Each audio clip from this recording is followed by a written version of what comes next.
Good morning दोस्तों। Lucent book को हम कवर कर रहे हैं। लूसेंट का जो ऑब्जेक्टिव प्रश्नोत्तर का जो बुक है उसे हम एक एक करके सभी सब्जेक्ट का जो है वीडियोज बना रहे हैं, जिसमें जो है हम वन शॉट रिवीजन कर रहे हैं। यदि आपका एग्जाम है तो उससे पहले आप इन वीडियोज को देख लेते हैं तो आपके बहुत सारे प्रश्न बन जाएंगे। तो यदि आप किसी भी कॉम्पिटिटिव परीक्षा की तैयारी करते हैं तो आपके लिए ये सभी वीडियोज महत्वपूर्ण है। इसके लिए चैनल को जरूर सब्सक्राइब कर लीजिए और प्लेलिस्ट में जो बना दिया गया है लूसेंट फॉर ऑल एग्जाम नामक प्लेलिस्ट है, उसी प्लेलिस्ट में जाकर सभी वीडियोज को आप देख सकते हैं। इससे पहले भी बहुत सारे वीडियोज एंशिएंट हिस्ट्री के अपलोड हो चुके हैं और आगे हम सभी सब्जेक्ट का एक एक करके अपलोड करेंगे।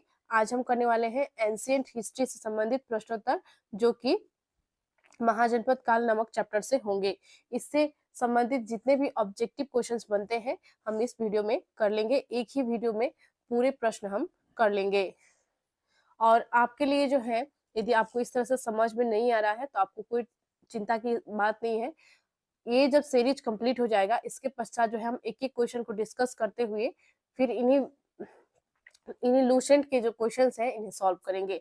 इस तरह से आप एक्सप्लेनेशन जब समझेंगे तो आप आसानी से समझ पाएंगे। और इसमें जो है हम वन शॉट रिवीजन पहले कर ले, उसके पश्चात उस तरह का वीडियोज आपके लिए अवेलेबल कर दिए जाएंगे। तो चैनल को अभी तक आपने सब्सक्राइब नहीं किया है तो चैनल को जरूर सब्सक्राइब कर लीजिए, वीडियो को लाइक एंड शेयर करिए। शुरू करते हैं वीडियो को। हमारा प्रश्न है, सूची एक को सूची दो से सुमेलित कीजिए। सूची एक में महाजनपद दिए गए हैं, सूची दो में इनकी राजधानियां दिए गए हैं। तो देख लेते हैं, मैच कर लेते हैं। और कूट में दिए गए हैं, यहाँ पे नीचे कूट दिया गया है, कूट में आपको करेक्ट आंसर बतानी है। तो देखिए, गंधार का राजधानी थी तक्षशिला, सूरसेन की राजधानी थी मथुरा, और वत्स की राजधानी थी कौशाम्बी, और कौशल की राजधानी थी श्रावस्ती। तो करेक्ट आंसर कूट में करनी है तो करेक्ट आंसर ऑप्शन ए हो जाएगा। ओके, नेक्स्ट क्वेश्चन की ओर बढ़ते हैं। क्वेश्चन नंबर सेकंड है 2 है, हर्यक वंश के किस शासक को कुणिक कहा जाता था? अजात शत्रु को कुणिक कहा जाता था। करेक्ट आंसर ऑप्शन सी हो जाएगा। किस शासक ने गंगा एवं सोन नदियों के संगम पर पाटलिपुत्र नामक नगर की स्थापना की? तो पाटलिपुत्र की स्थापना की थी उदयन। नेक्स्ट है, शिशुनाग वंश का वह कौन सा शासक था? क्वेश्चन 4, शिशुनाग वंश का वो कौन सा शासक था जिसके समय में वैशाली में द्वितीय बौद्ध संगति का आयोजन किया गया? उसे काकवर्ण के नाम से भी जाना जाता है। तो यह थे कालाशोक। कालाशोक के समय में ही जो है वैशाली में द्वितीय बौद्ध संगति का आयोजन हुआ था। नेक्स्ट है क्वेश्चन 5, 323 ईसा पूर्व में सिकंदर महान की मृत्यु हुई थी बेबीलोन में। सिकंदर महान एवं पोरस यानी कि पुरु की सेनाओं ने निम्नलिखित में से किस नदी के आमने सामने वाले तटों पर पड़ाव डाला हुआ था? तो यह था झेलम नदी के। नेक्स्ट है क्वेश्चन 7, किस प्रकार के मृदभांड पॉटरी भारत में द्वितीय नगरीकरण शहरीकरण के प्रारंभ का प्रतीक माना गया? तो यह था उत्तर काले पॉलिशकृत बर्तन। प्रश्न 8, पाली ग्रंथों में गांव के मुखिया को क्या कहा गया? पाली ग्रंथों में गांव के मुखिया को क्या कहा गया है? यह थे भोजक अथवा ग्राम भोजक। प्रश्न 9 है, उज्जैन का प्राचीन नाम था? उज्जैन का प्राचीन नाम था अवंतिका। प्रश्न 10 है, नंदवंश का संस्थापक कौन था? नंदवंश के संस्थापक महापद्मनंद थे, महापद्मनंद। प्रश्न 11, ग्रीक यूनानी लेखकों द्वारा किसे अग्रमीज जेंड्रमीज कहा गया? तो यह थे घनानंद। ऑप्शन डी करेक्ट है। नेक्स्ट है क्वेश्चन नंबर 12, प्रश्न 12 है, प्राचीन भारत में पहला विदेशी आक्रमण किनके द्वारा किया गया? तो यह थे ईरानियों द्वारा। प्रश्न 13, प्राचीन भारत में दूसरा विदेशी आक्रमण एवं पहला यूरोपीय आक्रमण किनके द्वारा किया गया? यूनानियों द्वारा। प्रश्न 14 है, ईरान के हखमनी वंश के किस शासक ने भारतीय भूभाग को जीतने के बाद उसे फारस साम्राज्य का 20वां प्रांत क्षत्रपी बनाया? तो यह थे डेरियस दार्यबाहु प्रथम। अगला है क्वेश्चन 15, हाइडेस्पज या बितस्ता आधुनिक नाम झेलम का युद्ध 326 बीसी किन किन शासकों के बीच हुआ था? यानी कि हाइडेस्पज या बितस्ता का युद्ध जो है, या आप झेलम का युद्ध भी कह सकते हैं, जो 326 ईस्वी में हुआ था, किन किन शासकों के बीच हुआ था? तो यह हुआ था सिकंदर और पोरस के बीच में, सिकंदर और पोरस के मध्य। नेक्स्ट देखते हैं क्वेश्चन नंबर 16, सिकंदर ने भारत पर कब आक्रमण किया? सिकंदर ने भारत पर कब आक्रमण किया? 326 ईसा पूर्व। अगला प्रश्न है क्वेश्चन नंबर 17, इसमें भी सूची दिए गए हैं, दो तरफ सूची है, इनको मिलान करके कूट में करेक्ट आंसर बतानी है। तो देख लेते हैं क्या है। बिंबिसार, एक तरफ शासक दिया गया है, दूसरे तरफ वंश दिए गए हैं, किस वंश से जो है ये शासक बिलोंग करते हैं, यह आपको मैच करनी है। देखिए इस तरह के प्रश्न से जो है आप सोच के चलिए कि 4 यहाँ पे जो दिए गए हैं, इससे आपके 4 प्रश्न बन गए, इससे जो है बहुत फायदा होता है। इस तरह का प्रश्न से जो है जरूरी नहीं है कि आपके परीक्षा में जो है मैच करने के लिए ही पूछा जाए, लेकिन यह पूछा जा सकता है बिंबिसार जो है किस वंश के थे, इस तरह से प्रश्न आ सकता है। महापद्मनंद जो है किस वंश के शासक थे, इस तरह से पूछा जा सकता है। तो इस तरह के प्रश्न बहुत इंपॉर्टेंट हो जाते हैं। तो देखते हैं क्या है आंसर 17 का। तो देखिए यहाँ पे बिंबिसार जो थे, यह थे हर्यक वंश से बिलोंग करते थे, कालाशोक शिशुनाग वंश से, महापद्मनंद जो थे ये नंद वंश से थे, और बिंदुसार जो थे ये मौर्य वंश से थे। करेक्ट आंसर हो जाएगा इसमें ऑप्शन बी। ठीक है, ऑप्शन बी करेक्ट हो जाएगा। नेक्स्ट देखते हैं क्वेश्चन नंबर 18, फिर से देखिए सूची करने के लिए, सूची को सुमेलित करने के लिए ही दिया गया है। देखिए यहाँ पे सूची 1 में महाजनपद दिया गया है, सूची 2 में आधुनिक क्षेत्र दिया गया है। यानी कि जो महाजनपद 16 महाजनपद थे वो कौन कौन से क्षेत्र में थे, यदि आपको नॉलेज है तो आप इस प्रश्न को आराम से कर सकते हैं। तो देखिए यहाँ पे मगध जो था यह था पटना व गया में। ठीक है, पटना व गया का जो जिला है वर्तमान में, यहीं पे मगध था। ठीक है, वत्स ये इलाहाबाद जो यूपी में है, कौशल अवध ये भी यूपी का ही क्षेत्र था, अवंती यह जो है मालवा। ठीक है, करेक्ट आंसर हो जाएगा, करेक्ट आंसर हो जाएगा ऑप्शन 1। ऑप्शन 1 करेक्ट हो जाएगा। नेक्स्ट देखते हैं क्वेश्चन नंबर 19, मगध की प्रथम राजधानी कौन सी थी? यह थी गिरिवज्र राजगृह। क्वेश्चन 20, किस शासक द्वारा सर्वप्रथम पाटलिपुत्र का राजधानी के रूप में चयन किया गया? उदयन द्वारा। अगला प्रश्न है क्वेश्चन 21, 16 महाजनपदों की सूची उपलब्ध है अंगुत्तर निकाय में। निम्नलिखित में से मगध का कौन सा राजा सिकंदर महान का समकालीन था? तो यह थे घननंद। क्वेश्चन 23, प्रथम मगध साम्राज्य का उत्कर्ष किस सदी में हुआ था? 6ठी सदी ईसा पूर्व। नेक्स्ट क्वेश्चन है क्वेश्चन 24, सिकंदर की भारत में सफलता के निम्न कारण थे।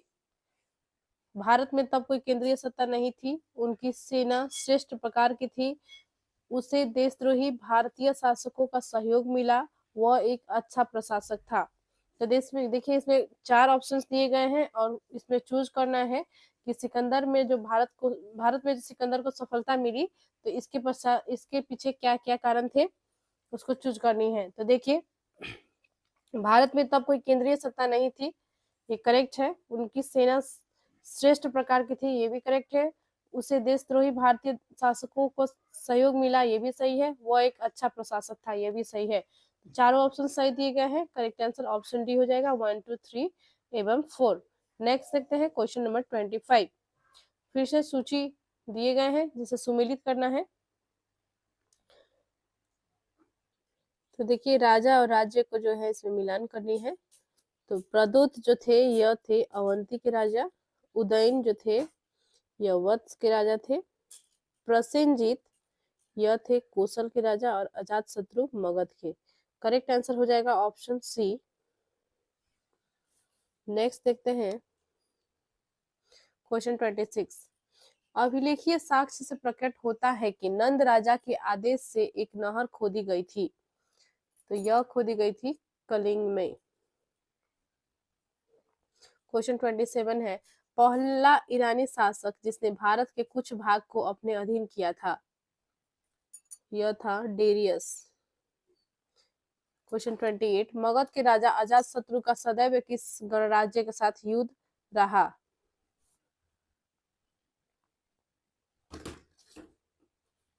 वज्जी संघ, वैशाली। क्वेश्चन 29, वज्जी संघ के विरुद्ध मगध राज्य के किस शासक ने प्रथम बार रथ मुसल, एक ऐसा रथ जिसमें गद्दा जैसा हथियार जुड़ा था, तथा महाशिलाकंटक, पत्थर फेंकने वाला एक युद्ध तंत्र नामक गुप्त हथियारों का प्रयोग किया? अजातशत्रु। क्वेश्चन 30, नंद वंश का अंतिम सम्राट कौन था? घननंद। क्वेश्चन 31, भारत में सिक्कों मुद्रा का प्रचलन कब हुआ? 600 ईसा पूर्व में। निम्न राजाओं पर विचार कीजिए। क्वेश्चन 32, अजातशत्रु, बिंदुसार, प्रसेनजीत दिए गए हैं, इनमें से कौन कौन बुद्ध के समकालीन थे? तो यह थे बिंदुसार और प्रसेनजीत। करेक्ट आंसर हो जाएगा 1 और 3 ऑप्शन सी। क्वेश्चन नंबर 33, छठी सदी ईसा पूर्व के दौरान बड़े राज्यों के उदय का मुख्य कारण क्या था? उत्तर प्रदेश और बिहार के व्यापक पैमाने पर लोहे का उपयोग। उत्तर प्रदेश और बिहार में व्यापक पैमाने पर लोहे का उपयोग। क्वेश्चन 34, मगध सम्राट बिंबिसार ने अपने राजवैद्य जीवक को किस राज्य के राजा की चिकित्सा के लिए भेजा था? तो यह था अवंती। नेक्स्ट है क्वेश्चन 35, किस शासक ने अवंती को जीतकर मगध का हिस्सा बना दिया? शिशुनाग। क्वेश्चन 36, किस मगध सम्राट ने अंग का विलय अपने राज्य में कर लिया?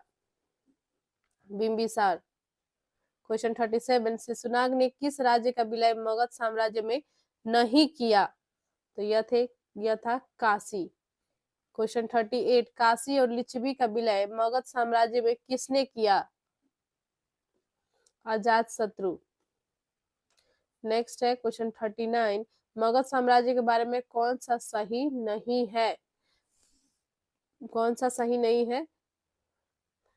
पुराणों एवं महाकाव्य के अनुसार इसकी स्थापना बृहदत्त ने की थी, यह सही है।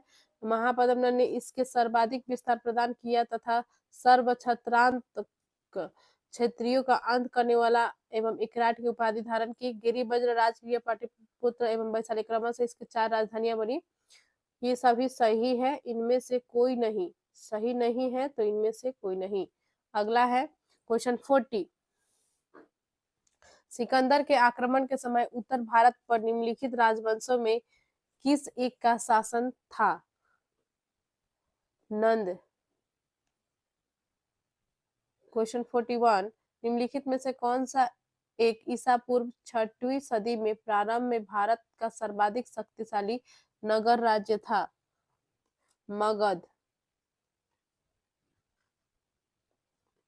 क्वेश्चन 42, निम्नलिखित में से कौन कौन से भारत पर ईरानी आक्रमण के प्रभाव के रूप में माना जाता है? खरोष्ठी लिपि का प्रचार, अभिलेख उत्कीर्ण करने की कला का प्रचार, ईरानियों की छत्रप प्रणाली का प्रचार, घंटा आकार के गुंबज की कला का प्रचार, स्त्री अंग रक्षकों की नियुक्ति। करेक्ट आंसर हो जाएगा ऑप्शन डी, ईरानी आक्रमणों का जो है ये सभी प्रभाव है। करेक्ट आंसर हो जाएगा ऑप्शन डी। नेक्स्ट है क्वेश्चन 43, निम्न में से कौन सा एक सिकंदर का आक्रमण का प्रभाव नहीं था? उसने भारत को यूनान की रियासत बनाया? क्वेश्चन 44, निम्नलिखित में से किस राज्य में गणतंत्रात्मक शासन व्यवस्था नहीं थी? तो देखिए 44 का है मगध। किस राज्य में गणतंत्रात्मक शासन व्यवस्था नहीं थी? तो यह था मगध। नेक्स्ट है क्वेश्चन 45, निम्नलिखित में से किसे सोनिया नियमित और अस्थायी सेना रखने वाला कहा जाता था? माफ कीजिएगा, सोनिया नहीं, सेनिया। ठीक है, सेनिया है यहाँ पे। किसे सेनिया नियमित और स्थायी सेना रखने वाला कहा जाता था? तो यह था बिंबिसार। नेक्स्ट देखते हैं क्वेश्चन नंबर 46, निम्नलिखित में से किसे उग्रसेन भयानक सेना का स्वामी कहा जाता था? उग्रसेन किसे कहा जाता था? तो यह महापद्म नंद को। क्वेश्चन 47, डेरियस दार्यबाहु प्रथम ने 516 बीसी में सिंधु के तटवर्ती भूभाग को जीतकर उसे ईरान का 20वां क्षत्रपी प्रांत बनाया। उससे कितना राजस्व प्राप्त होता था? 360 टैलेंट करेक्ट आंसर हो जाएगा ऑप्शन ए। 48, निम्नलिखित में से कौन सिकंदर के साथ भारत आने वाला इतिहासकार नहीं था? तो यह था हेरोडोटस। नेक्स्ट है क्वेश्चन नंबर 49, महाजनपद काल में श्रेणियों के संचालक को कहा जाता था? श्रेष्ठीन। क्वेश्चन 50, गृहपति का अर्थ है धनी किसान। क्वेश्चन 51, इसमें भी सुमेलित करने के लिए दिया गया है, एक तरफ राजा है और एक तरफ राज्य दिए गए हैं, कूट में करेक्ट आंसर बतानी है। देख लेते हैं क्वेश्चन 51 को। अष्टकुलक माफ कीजिएगा, परामरसादीय संस्था।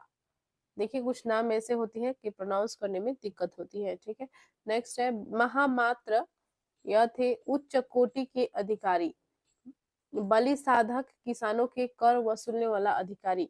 तो देखिए इस प्रकार से प्रश्न आते हैं, तो आप इस क्वेश्चन को ध्यान जरूर रखिएगा। ठीक है, इस तरह से पूछा जाता है कि किसानों को कर वसूलने वाले अधिकारी को क्या कहा जाता था। इस प्रकार से प्रश्न आ सकते हैं। सौल्किक शुल्काध्यक्ष, शिल्पियों व व्यापारियों से शुल्क या चुंगी वसूलने वाला अधिकारी। करेक्ट आंसर हो जाएगा इसमें option A. Next question 52, Magadh के किस प्रारंभिक शासक ने राज्यारोहण के लिए अपने पिता की हत्या की एवं इसी कारणवश अपने पुत्र द्वारा मारा गया? तो यह था अजातशत्रु। क्वेश्चन 53, विश्व का पहला गणतंत्र वैशाली में किसके द्वारा स्थापित किया गया? विश्व का पहला गणतंत्र किसके द्वारा स्थापित किया गया वैशाली में? तो यह था लिच्छवी। बहुत ही इंपॉर्टेंट क्वेश्चन है, मस्ट प्रीवियस क्वेश्चन है ये। नेक्स्ट देखते हैं क्वेश्चन 54, फिर से सूची वाला प्रश्न आ गया जिसमें सुमेलित करना है। तो सूची 1 में है महाजनपद, सूची 2 में है राजधानी। तो कौन सा राजधानी था देख लेते हैं। कुरु का राजधानी था इंद्रप्रस्थ। पांचाल का राजधानी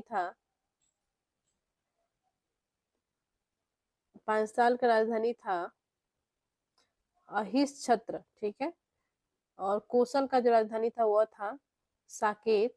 वत्स का राजधानी था कोसाम्बी। करेक्ट आंसर इसमें हो जाएगा ऑप्शन बी। ओके, नेक्स्ट देखते हैं क्वेश्चन नंबर 55, निम्न में से कौन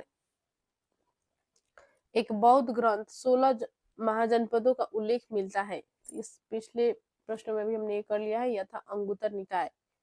ठीक है, 6ठी शताब्दी ईसा पूर्व का मत्स्य महाजनपद स्थित था। 6ठी शताब्दी में जो मत्स्य महाजनपद था ये वर्तमान में कहाँ पर स्थित है? यह है राजस्थान में। क्वेश्चन 57, निम्नलिखित में से किस नदी को पहले वितस्ता नाम से जाना जाता था? तो हमने पढ़ा था वितस्ता का युद्ध या झेलम का युद्ध, या हाइडेस्पर्स का युद्ध। ठीक है, तो झेलम करेक्ट आंसर हो जाएगा। इस वीडियो में इतना ही प्रश्न करेंगे और इसका जो है हमने कंप्लीट कर लिया है। महाजनपद काल से जितना भी प्रश्न आते हैं इन सभी को हमने कवर कर लिया है। अगले वीडियो में हम धार्मिक आंदोलन जो 6ठी सदी ईसा पूर्व से 4थी सदी ईसा पूर्व के बीच हुआ था, उसी धार्मिक आंदोलन से संबंधित प्रश्नोत्तर करेंगे। ठीक है, और जिसमें जो है बौद्ध और जैन धर्म से संबंधित क्वेश्चंस होंगे। चैनल को जरूर सब्सक्राइब कर लीजिए, वीडियो को लाइक और करें और कमेंट करें, और आपसे रिक्वेस्ट है किसी ग्रुप में वीडियो को जरूर शेयर कर दीजिए। बहुत बहुत धन्यवाद, मिलते हैं नेक्स्ट वीडियो में।